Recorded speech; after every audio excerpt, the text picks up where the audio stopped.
77வது தேசிய சுதந்திர தினத்தை அபிமானத்துடன் கொழும்பு சுதந்திர சதுக்க வளாகத்தில் கொண்டாடுவதற்கு நடவடிக்கை எடுக்கப்பட்டுள்ளது. ஜனாதிபதி அனுரகுமார திசாநாயக்க தலைமையில் நிகழ்வு இடம்பெறும். சுதந்திர தின நிகழ்வில் கலந்து கொள்ளும் இராணுவ உறுப்பினர்களின் எண்ணிக்கை 140 வீதத்தால் குறைக்கப்பட்டுள்ளது. அதேபோல் மரியாதை அணிவகுப்பில் இம்முறை யுத்த தாங்கிகளை பயன்படுத்தாமல் இருக்க தீர்மானிக்கப்பட்டுள்ளது. மக்களுக்கு ஏற்படும் இடையூறுகளை குறைக்கக்கூடிய வகையில் உரிய முகாமைத்துவத்துடன் கடந்த சில தினங்களாக ஒத்திகை நடவடிக்கைகள் இடம்பெற்றன.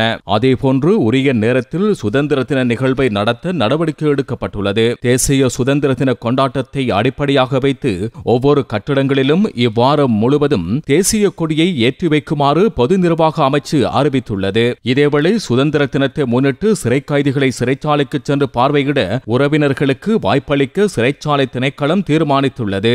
அதற்கமைய நாளைய தினம் சிறை கைதிகளின் உறவினர்கள் கொண்டுவரும் உணவு மற்றும் கழிவறை பொருட்களை ஒரு நாளுக்கு மாத்திரம் பயன்படுத்தக்கூடிய வகையில் வழங்குவதற்கு வாய்ப்பளிக்கப்படும் என சிறைச்சாலை ஆணையாளர் மற்றும் ஊடக பேச்சாளர் காமினி பி திசாநாயக்க தெரிவித்தார்.